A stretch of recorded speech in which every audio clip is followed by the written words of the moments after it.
It's a pleasure to be able to share with the ISQua community some of the work that we've been doing with the Parenting for Lifelong Health and COVID-19 Global Resources and Response.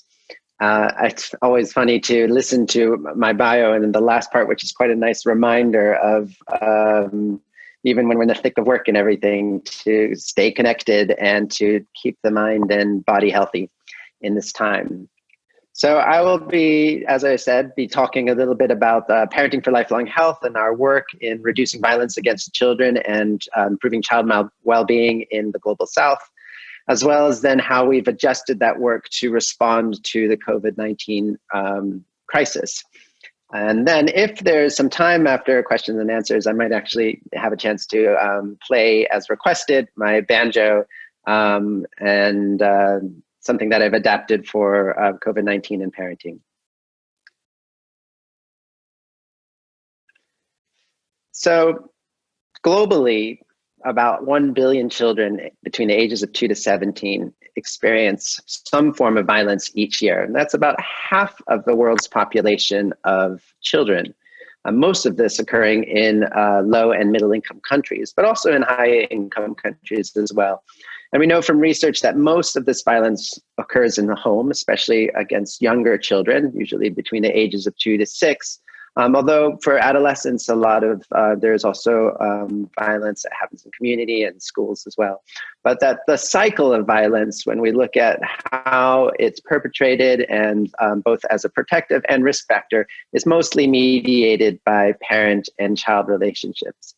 And research looking at the costing of violence against children has found, there's been research that looks like at it in the United States, which is about $500 billion expense over the course of lifetime, or about 2.5% of a GDP in the East Asia and Pacific region.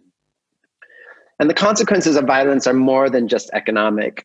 They go from immediate consequences against of impacted children, but then throughout the whole entire life course, including immediate injuries to children and impacts on mental health and well-being, but also increased risks of risky behaviors, increased risks of maternal and child health problems, especially unintended or unplanned pregnancies, difficulties during pregnancy and during birth, as well as poor nutrition, low cognitive stimulation. And what's most concerning is that there's also the intergenerational transfer of violence across generations. And this is not only the children who experience violence when they're as children, when they become parents, are more likely to use the same methods of discipline and interaction with their own children, but also increased risks of both victimization and perpetration of intimate partner violence. So this has led to a global demand of scale-up of evidence-based programs to address and reduce the risk of violence against children. And one of these initiatives is called the INSPIRE framework, which is these 7 strategies that look at, from multi-sector, an approach of addressing violence, including parent and caregiver support. And this is led by the World Health Organization and UNICEF.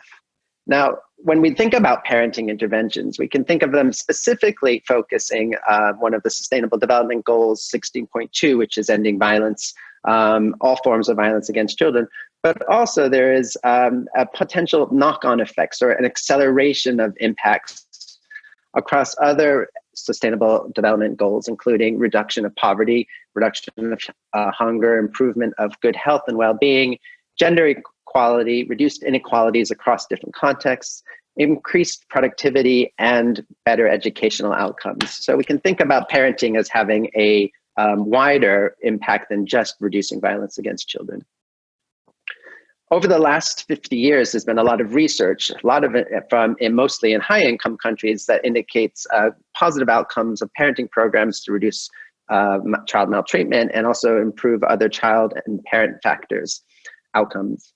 But also over the last 10 years, we've seen a dramatic increase of research also in low and middle income countries. And our recent trials, systematic reviews that we've been conducting at the University of Oxford have identified now over 90 rigorous studies of parenting interventions in low and middle income countries. We've also conducted meta-analyses that have looked at the differences between transported and homegrown programs, and the results tend to suggest that they're equally effective as long as they're based in core evidence principles. We've also seen that poor families, single mother families, migrant and ethnic minority families are likely to benefit as much as average families, which is really encouraging, and also that parenting programs tend to be equally effective for young and for old children. So what are some of these outcomes or positive impacts of parenting interventions? Well, we've seen through systematic reviews that parenting programs can be effective at reducing harsh parenting and child maltreatment, at improving parent-child interaction and positive parenting, improving home caregiving environment, especially for early childhood, but also positive outcomes on the child level, improving child development and health outcomes, preventing child behavioral difficulties, risky behaviors, and preventing child mental health problems. But even larger than that, we see that parenting interventions can also have an impact on preventing later problems in life with certain longitudinal studies, and also cost-effectiveness analyses of parent interventions can save money on both health and social services. So what does a parenting intervention do? Well, if you look at the core components of parenting interventions that have shown positive effectiveness at reducing violence against children and in reducing child behavior problems, they tend to have very similar components. And most of these parenting interventions help parents learn skills that are useful to them, but in their own culture. It's really important that we also have parenting programs understand that children in a group setting, if it's parenting programs delivered in a group, every relationship to that parent, each parent is different. And also within one family, the relationship between parents and children can be very different. It's also important that it's not enough to change knowledge and attitudes. Even though that's important, really the most effective parenting programs are non-didactic programs that help parents change their own behaviors. And I don't know if you've ever done a workshop or a course and you've gone through something and felt like your life is going to be completely different after a weekend, and then or you've read a book and you're like, this is going to change everything, and then about 2 weeks later you found yourself back to the normal behavior. We know that behavior change is really hard, but it's especially hard if you're faced with lots of adversities and challenges. And so evidence-based parenting programs tend to have lots of activities that include active learning and discussion and coaching and modeling and series of sessions, and most importantly, the opportunity to practice skills. So some of the content that when we look at parenting interventions, evidence-based parenting interventions, they have common topics that they address, including child development and health, nurturing relationships between parents and children, helping parents learn positive parenting skills, how to spend one-on-one time with them, communication, praising positive behavior to happen more often, and getting involved in education. Also, parenting interventions help parents learn child behavior management skills, especially when they're dealing with children with difficult behaviors, and nonviolent discipline strategies that can replace violent discipline and harsh parenting. And also important that, especially for parents who are dealing with lots of difficulty, but any parent, we know that parenting is really difficult and stressful. And so effective parenting interventions also tend to have some components that address stress reduction and providing social support. So how are these parenting programs delivered? So we see a variety of different delivery mechanisms between group-based programs or individual programs, or a mixture of individual and group-based programs with home visits as well. You can see lots of flexible settings. Parenting programs can be delivered at schools and childcare centers and clinics, community centers, religious places, workplaces. We also see that the average length of a program can be between 8 to 12 sessions. So there is some emerging research that is indicating the effectiveness of shorter programs, especially for those without indicative problem or issues. And that the average average length of a parenting intervention is around 2 hours per session, and around 8 to 15 parents per group, to allow for that collaborative, individualized approach within a group setting. But we have seen some programs up to 20 parents in a group.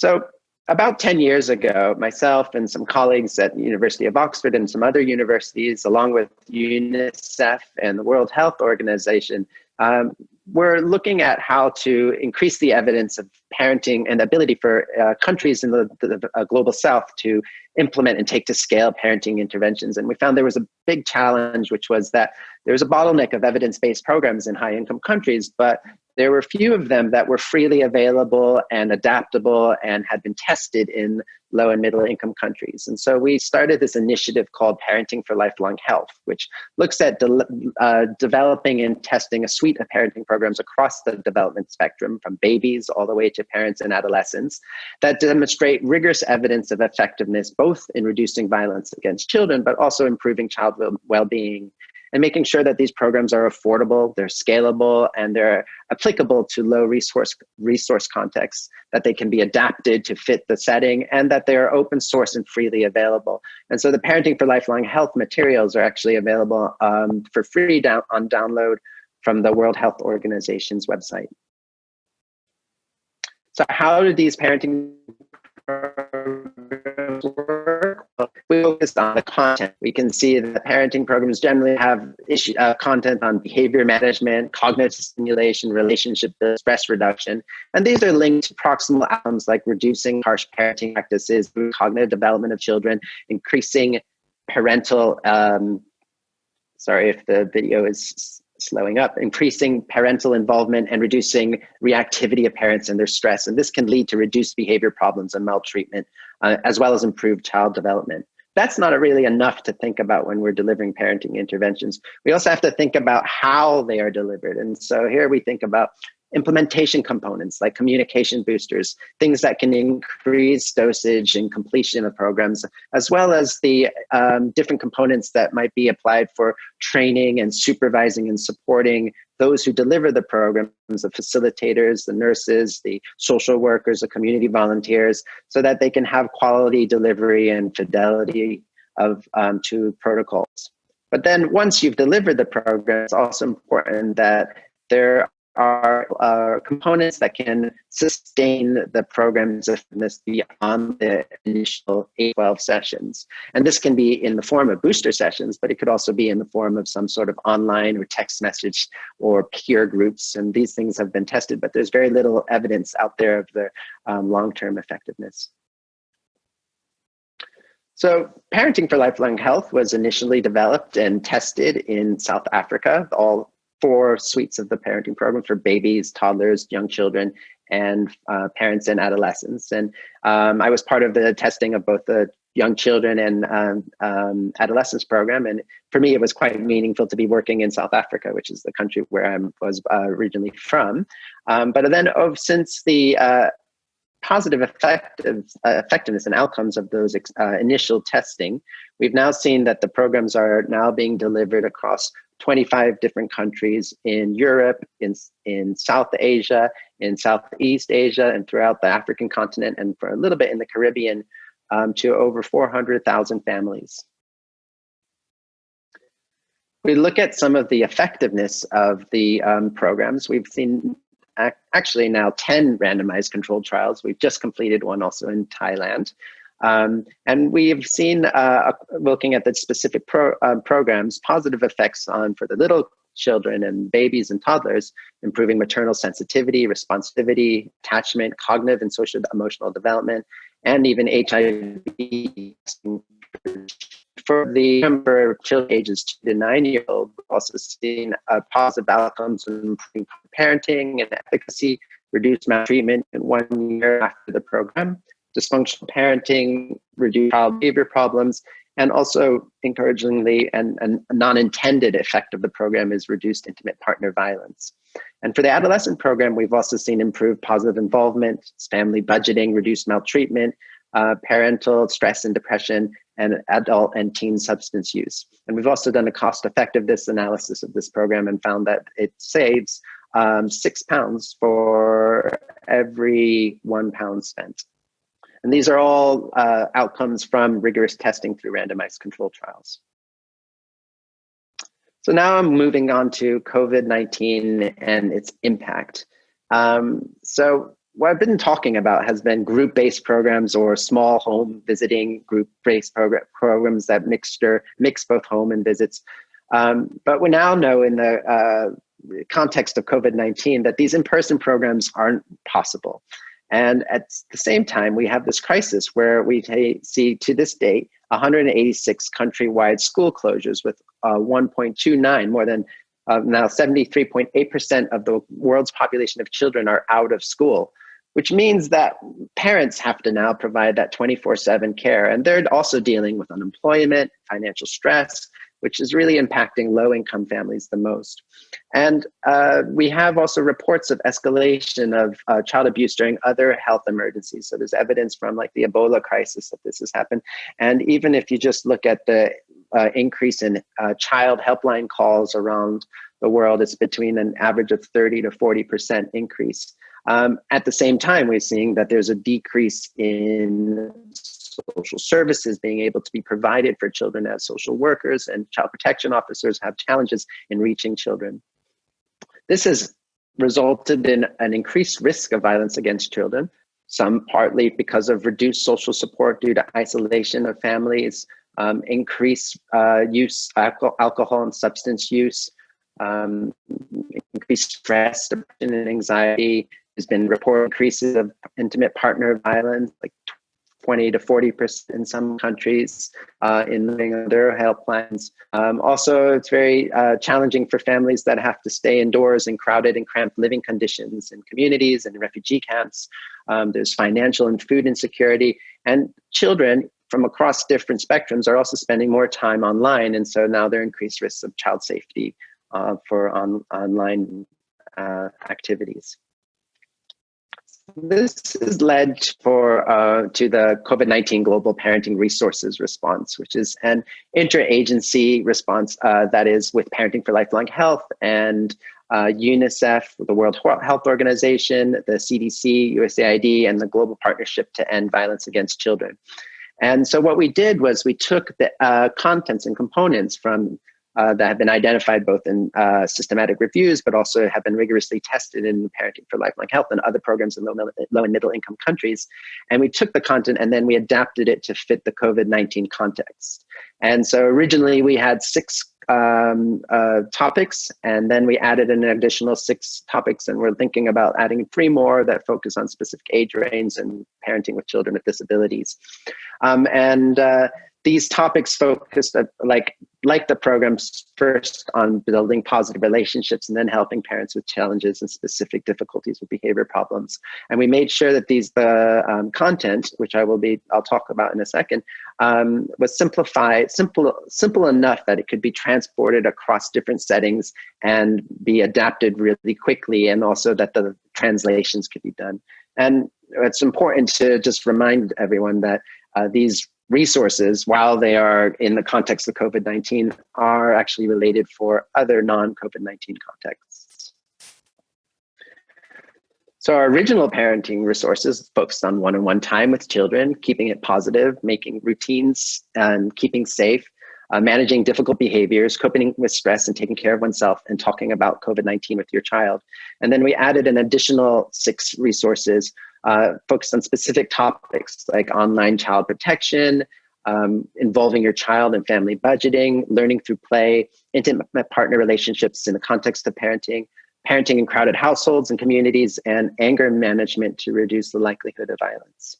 I'm going to talk about these in a little bit more detail so you can get a feel for these resources, but they're also available on COVID19parenting.com and over 75 languages at this point. So one-on-one time is really focusing about positive relationship building and seeing this lockdown not only as an added stress, but also an opportunity to increase your positive relationship with your child. Maybe, for us as adults, it might be extremely stressful, but for children, they might look back on this and say, this is the time where my parents spent a lot of time with me, and some of that was really positive. And we're recommending at the minimum 20 minutes a day that you can spend in dedicated time with your child, where you switch off the TV and phone. And there's some suggestions for different kinds of activities depending on what age or developmental stage your child is at.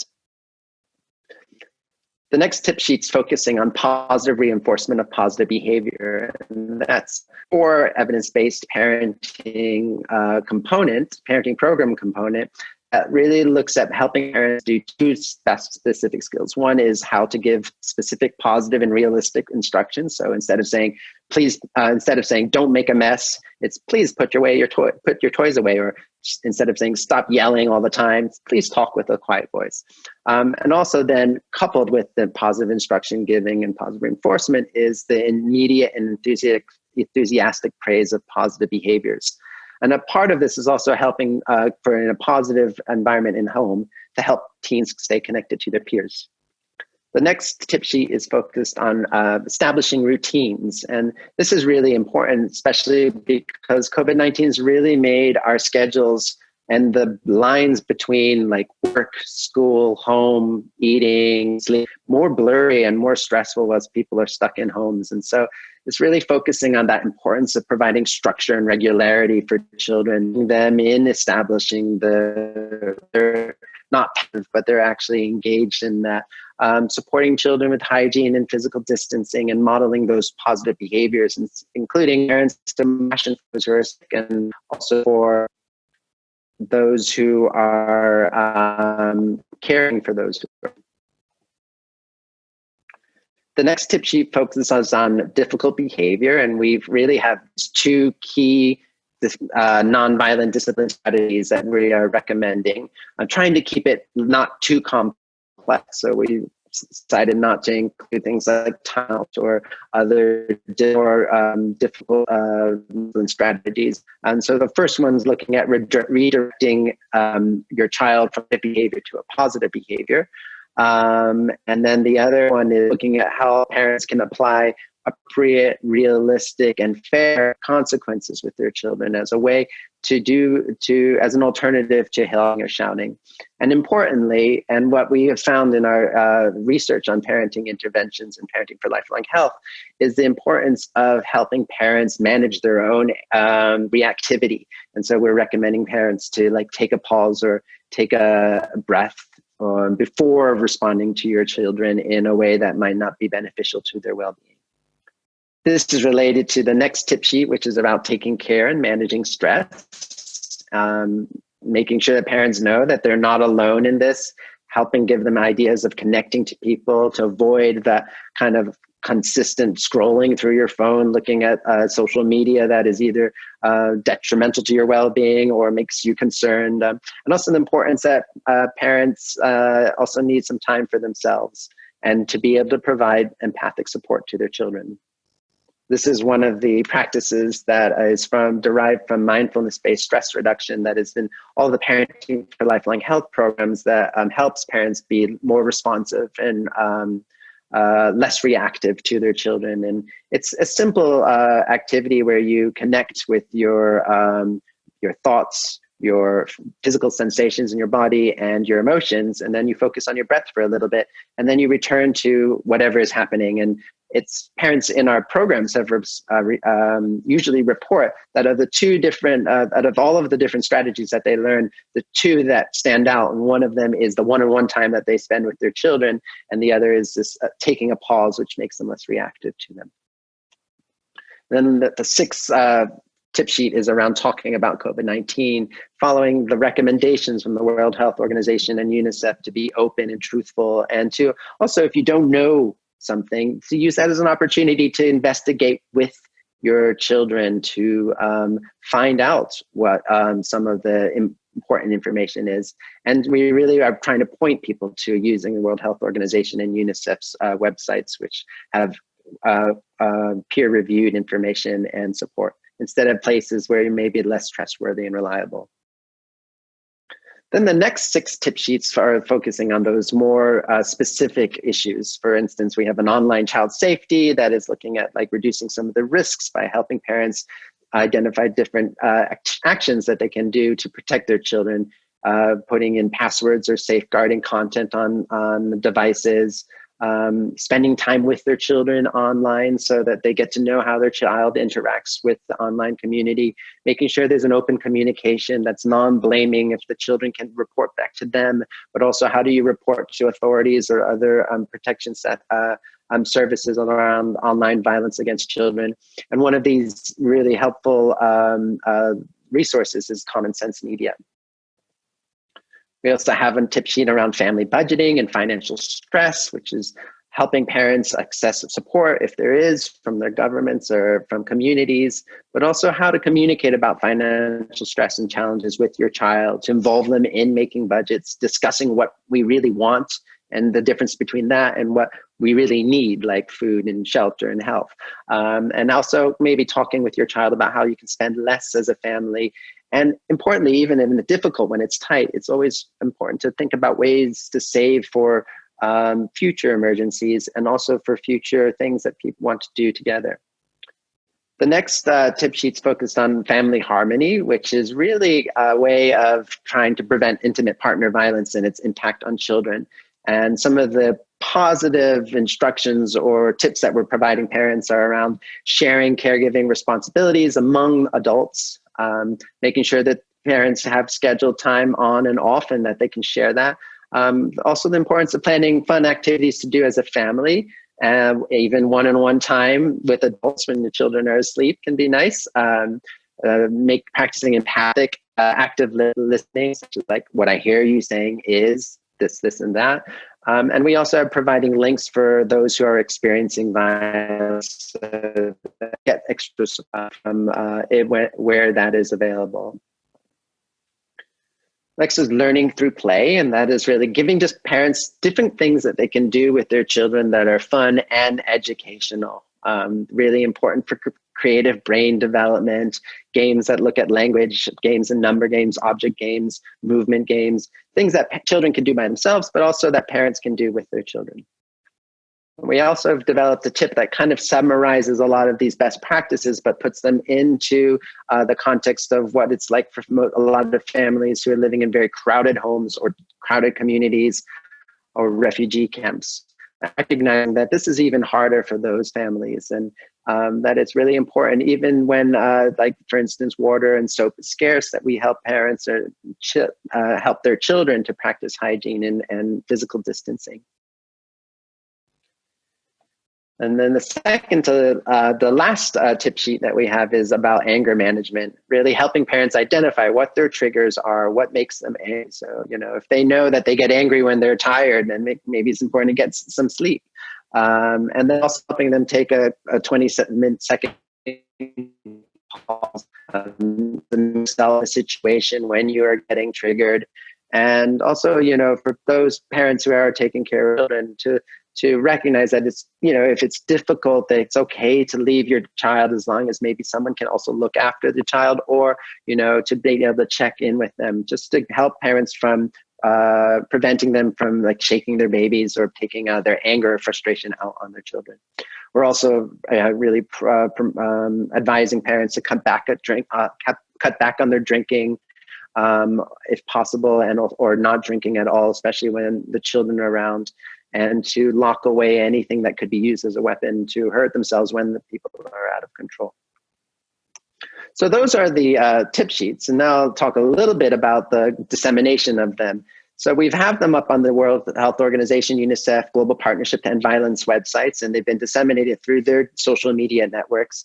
And we've estimated that around 43 million children in 178 countries and families have received these tip sheets. They've been translated now into 80 languages, mostly by volunteers, and a lot of different governments have adopted them. One example is that in Malaysia, we're working with UNICEF and the government to come up with a dissemination strategy that can reach people across different settings. There are places where the governments have put them in different on their own websites, or disseminated them or redesigned them, like the Ministry of Public Health in Thailand, which is redesigning them so they're more specifically for Thai families. We've been mentioned in the media, and now we're working on adapting and scaling up these resources to reach those who might not have access. And I'll talk a little bit about that in this slide. which is really looking at our dissemination strategy, where we're trying to make sure that those who have low internet access or no internet, no phones, have access to these resources, as well as those with high access. So we have print distribution. For instance, in Montenegro and in the Philippines, they're putting those tip sheets printed out into food parcels and distributing them for low-income families. In Kazakhstan, they're leaving the tip sheets in the food shop checkouts, and places are sending them to health centers and community centers. We're creating public service announcements and radio scripts for community radio and community loudspeakers. In some places, like in Northern Macedonia, they have a parenting hotline that people can call in on, and experienced parent facilitators are fielding those hotlines. And then in the middle, we're doing this thing where it's a structured text messaging system for parents to engage on a kind of every day or every other day basis that can be delivered both on smartphones or basic phones. And we're really keen on doing adaptive testing of the reach, delivery, and adaptation of these resources. And then we have on the higher internet connection access through websites, educational settings, a parenting advice webinar in Thailand, social media and messages through different platforms. And then on the bottom, as you can see, there's the importance of also providing guidance for caseworkers who can contact family by phone and online. We're working with USAID and UNICEF.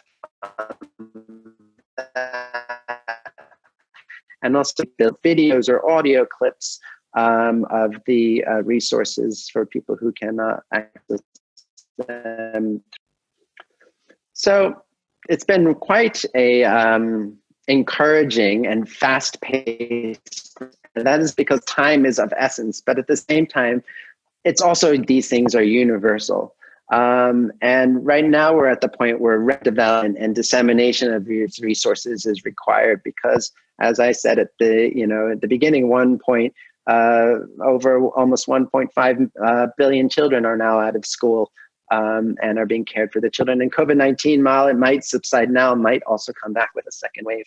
But it's also important that the materials are based on evidence-based research. So we're not just throwing anything out there, but we're making sure that everything has been tested in maybe a different context, but at least has been tested. It's also important to recognize that there's a limited impact of these on changing behavior. Online and light touch interventions might be able to reach a much larger level of scale or sample, but they also will have a smaller effect. And then related to that is the importance to build in monitoring and evaluation of their reach and their impact. And we're all doing this with limited or no funding. So there's this is a critical need, but also it's been quite remarkable about how people have come together to do this, to make sure that these resources are accessible and available to families that need it most. So that's the end of my presentation. I just wanted to thank you very much, and I'd be happy to answer any questions that you might have. Excellent. Thank you so much, Jamie, for a fantastic presentation. Just a quick note, I did knock your camera off in the middle of that, just so you know. There was a little bit of connection issues, but I don't know if you want to switch it back on or leave it off for the time being. Let's try it on and then we'll see how it goes. Sure. So we'll go straight into the Q&A then. Our first question is from Tony, who has asked, have you any information about addictive behaviours and how it fits into your approach and intervention? It's a very good question. So we don't have specific content that is looking at people, like for instance, with substance use disorder who are struggling. But in those cases, it's really important that parents are still able to connect with their, it's possible to connect with their existing support networks, because they're going to be having a lot more challenges. I think that within it comes to the online use by children, and screen time addiction. We had discussed including like recommendations that are, about limiting time on for screen time with the children, but we decided not to, because we realized that even though that's important, it might be very difficult for families to implement, because sometimes that's might be the only way that they can also do their work at the same time. So I hope that kind of addresses the two kind of, but most importantly with substance use disorder, that, you know, it's going to be really difficult for families, and there are other resources that they can access. Excellent. Thanks, Jamie. Thank you. Our next question from Sarah, who's asked, what is the role of media and social media in rising violence against children, and how can they help in reducing it? That's also a very good question. So the question about what's the role of media and social media in increasing violence against children. So I'm not familiar that much with the evidence that indicate whether it does or doesn't have associations with increased violence against children. But I do know that media can have, you know, especially when people like now are in lockdown, can have an impact on changing norms and values, which then can maybe change some sort of behaviors. And so in that sense, I prefer to focus on the potential positive impact that people who are influencers can do by showing, positive, how they positively relate to their children while on lockdown, in meetings with children, come in to them to, be inclusive, and to, those kind of things can maybe at least point parents to other options.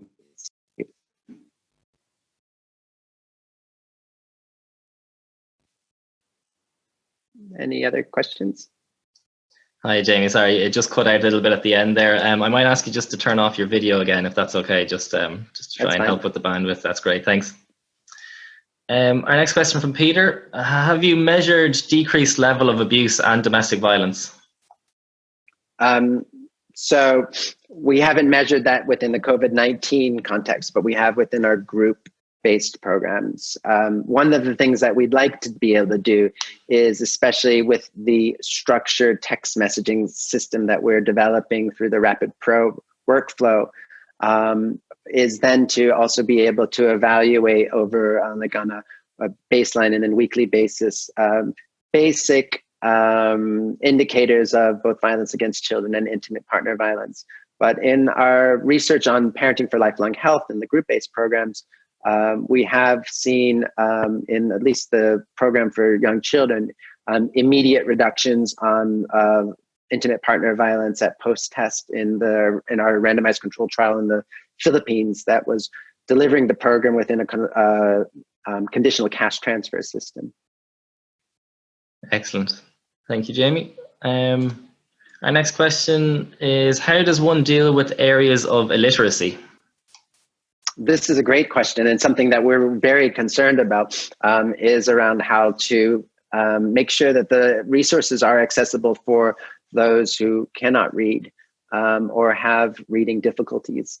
And this is one of the things that we are now in the development stage. So if I go back to my previous slide here, one of the things that we're trying to do is develop these audio versions of the tip sheets, and then also, if possible, we would love to be able to develop video versions of them as well. So they might be better for those who have higher internet access, so that they can download a video or pass it on to other people. Whereas those with very little internet access, maybe we can do audio clips, but then also within that, radio and media platforms. For instance, in the Philippines, they have community loudspeakers that are used to warn families around typhoons and other natural disasters that also can be used for public service announcements. The same thing with community or bush radio in sub-Saharan Africa. Excellent. Thanks, Jamie. Our next question from Tony. Is there a difference in the structure of the household, particularly in the developing world, where either a grandparent or even an older sibling is the caregiver? The impression is that of an intact family situation. So this is also a very good question. So the content that we developed has really been tested in families that are those complex family structures. For instance, our randomized control trial we just finished in Thailand, 60% of the families were, or at least over 50% of the families were, and the research, our trials in South Africa had a lot of mixed families due to the impact of HIV and economic migration. And we really, when tried to develop these tip sheets, we'd really try to not think about the nuclear family or the traditional family, although they should be applicable to that, but also that, like there's also the roles of when children are living with next of kin or with grandparents. We don't have any content right now on the potential issues regarding like older caregivers, like grandparents who taking care of their children and have then increased risks of the impact of COVID-19. Nor do we have content on like how children or how these could be supporting when older siblings are. But I think that's really an important issue and could be something we address in the future. Great, thanks, Jamie. Our next question from Katrina, regarding the lack of social interaction in younger children, do you have any advice on how to avoid it affecting their confidence or to avoid them becoming shy or introverted around others? That's also a really good question. So I think actually for all ages, the lack of social interaction can be really challenging for children. They learn through play, they learn through interaction. It's helpful for learning social behaviors. And for those who have siblings or have the parents who have the time, they can maybe still kind of engage. Or for those who have the capacity, for instance, even in my own family, my niece spends time with online, having video conversations with her friends, and that can be helpful. And if not, even for younger, there's ways maybe to model or to continue certain social interaction, like drawing pictures and then putting them on the outside of the houses for people to go by, or trying to help kids with other ways of interacting at safe distances. It also will depend on different contexts. And we don't really know, like with this, as like what the long-term impacts of this will be on like a first childhood experience. But we know from other research that they can have an impact when children have these acute experiences, which is why the importance of the parents and other caregivers for being that nurturing and supportive source in their families. Excellent, thanks, Jamie. Our next question from Peter, who has asked, quality improvement and patient safety movements are not often connected to parenting and child protection. How do you see us making the link between them? Well, this is a really great question. I'm so I would love to learn more from, I know I do work in implementing science, which is like a second cousin, but I think that when we're looking at quality healthcare and its relationship to how healthcare and care for children at home is, and also the fact that parenting and reduction of violence against children does have health impacts and has health consequences. I think the way that hospitals and clinics could be engaged in supporting parents and supporting quality care is something that's very encouraging and is something that we are really excited about. Trial that I referenced before that we've just completed in Thailand, which was testing the program through the public health promotion system delivered by village health volunteers and by nurses and other public health officers. And I think in this sense, we can kind of link some of that quality improvement work with also the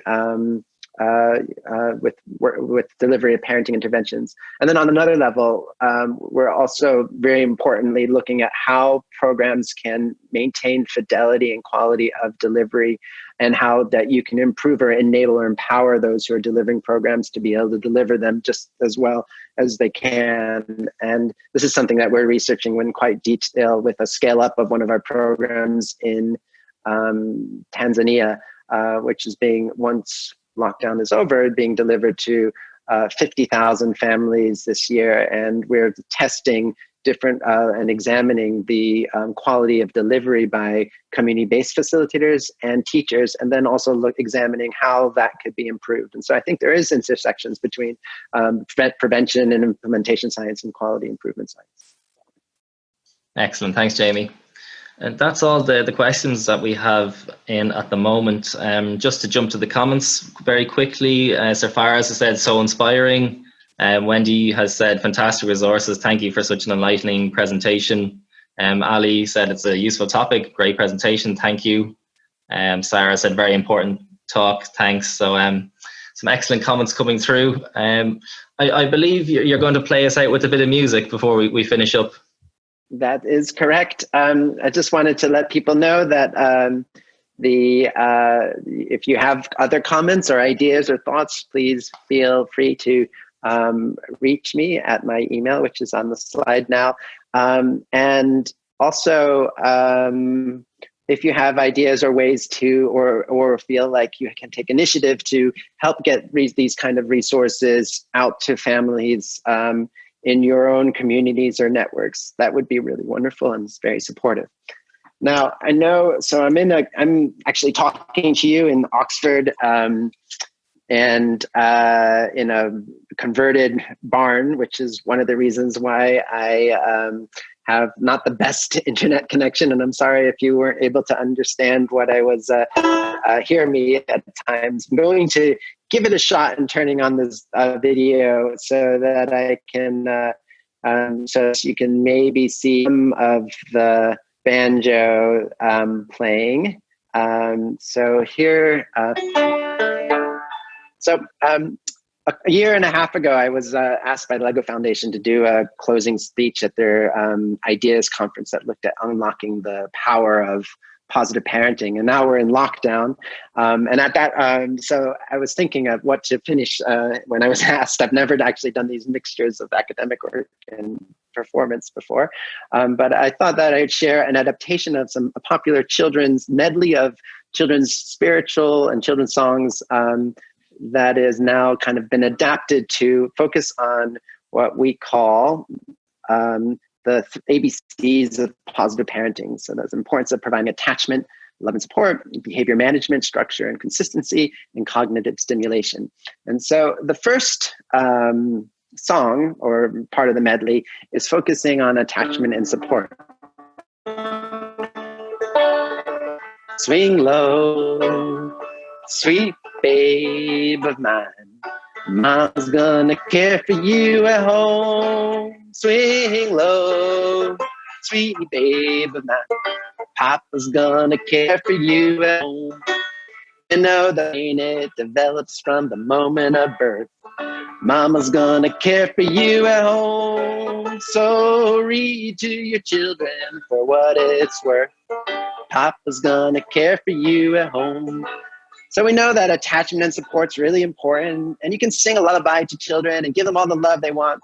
But you know, children also need structure, especially at this time of uncertainty and stress. And so we can also give them a little bit of behavior management, some structure and consistency. And this is a song for marching more. Oh, when the mamas, oh, when the papas, oh, when the mamas and the papas, they play. Oh, how I want to be in that number. When the mamas and the papas, they play. Consistent rules, daily routines.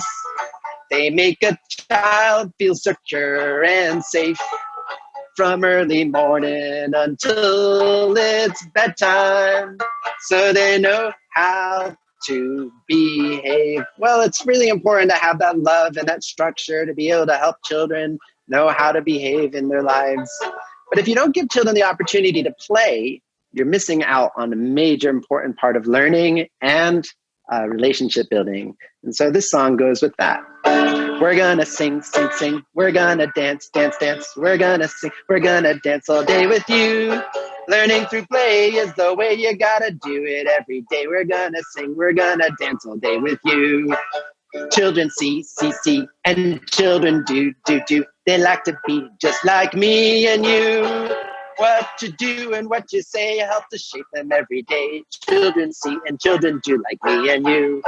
Now, the thing about this song, or these three songs, is that you can't have one or the other. You really have to put them all together. And I don't know where you are, and I've never done this through a computer on a screen before, but you can actually sing these songs all at the same time. So maybe you might be thinking to yourself, I'm needing a little bit of love. I'm needing a little bit of care. I'm feeling quite lonely and isolated. So you might want to sing Swing Low, Sweet Babe Mine. But if you're feeling like you're all over the place and you don't have any kind of structure, you might want to sing Oh When the Mamas and the Papas. And if you're just feeling that it's all work and no play, then give yourself a little bit of fun and sing. We're going to sing. We're going to dance. Swing low, sweet babe of mine. Mama's gonna care for you at home. Swing low, sweet babe of mine. Papa's gonna care for you at home. Oh, when the mamas, when the papas, oh, when the mamas and the papas and the papas and the mamas, they play. Oh, how I want to be in that number. When the mamas and the papas, they play. We're gonna sing. We're gonna dance. We're gonna sing, we're gonna dance all day with you. Learning through play is the way you gotta do it every day. Gonna sing, we're gonna dance all day with you. So thank you very much, and I hope you all stay safe and healthy and remain a positive source of inspiration and care for your children. Thanks.